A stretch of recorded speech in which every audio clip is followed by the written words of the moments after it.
Posisi Rudiana ini memang membingungkan. Satu sisi dia ayah korban, ayah Eki yang tewas bersama Vina. Mestinya dia dikasihani dan awalnya memang begitu. Tapi saat ini orang seperti tak kasihan lagi dengan dirinya, malah seperti berbalik drastis, berbalik 180 derajat. Seperti ada yang ditutupi, tapi entah apa itu. Setelah video menangis pertama kali itu, dia seperti menghilang entah kemana. Dikejar dia lari, didatangi dia pergi. Bahkan orang sekelas Hotman Paris ingin bertemu, dia tolak mentah-mentah. Wajar orang ragu dan mulai bertanya, apa yang terjadi? Membingungkan lagi karena Rudiana ini adalah seorang anggota polisi. Mestinya dia tahu percis anaknya tewas karena kecelakaan atau pembunuhan geng motor di detik-detik awal saat dia melihat anaknya di rumah sakit, bukan setelah 3 atau 4 hari anaknya dikuburkan. Kalau benar anaknya dibunuh dan Vina diperkosa geng motor, mestinya yang dicari dan dijadikan tersangka sejak awal adalah geng motor, bukan kuli bangunan. Oh, kuli bangunan bisa saja membunuh memperkosa. Ya bisa saja, tapi buktinya harus benar-benar kuat. Celakanya bukti-bukti itulah yang diakui oleh Kapolri sejak awal tak kuat, tak saintifik. CCTV dan HP korban tak dibuka, apalagi HP pelaku, sidik jari tes DNA, baik korban maupun pelaku, semuanya nol. Itulah yang menyebabkan Peggy Setiawan lolos lewat pra-peradilan. Harusnya semua terpidana juga lolos nantinya, bila nanti mengajukan PK. Kita lihat saja. Celakanya lagi, kenapa dulu bukti-bukti yang sudah diakui tak saintifik itu bisa lolos di kejaksaan dan pengadilan, bahkan pengadilan tingkat akhir di Mahkamah Agung, termasuk istana lewat pengajuan gerasi yang ditolak oleh Presiden. Semua mulus kayak jalan tol tanpa hambatan.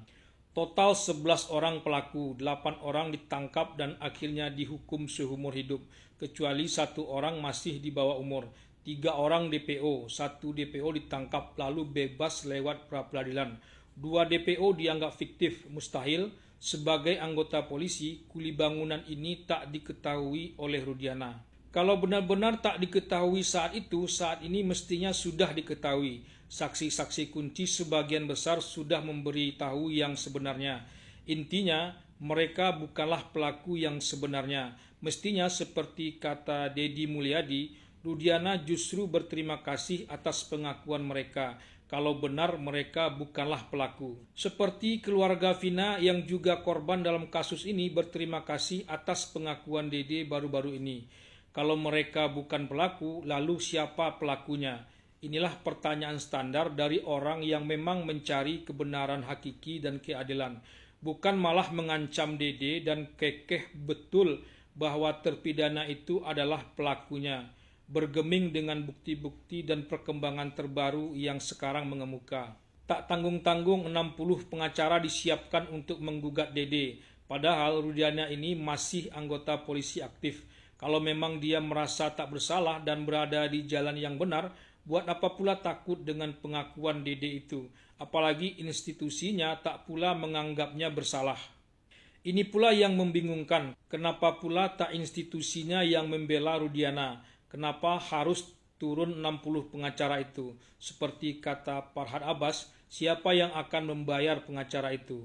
Apakah Rudiana yang seorang ibtu itu?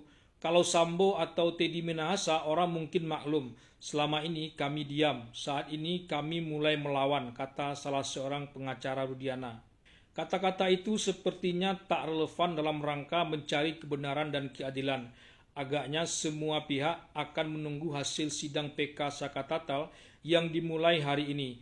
Posisi Rudiana yang membingungkan, termasuk kepolisian, tapi posisi masyarakat sudah tak membingungkan.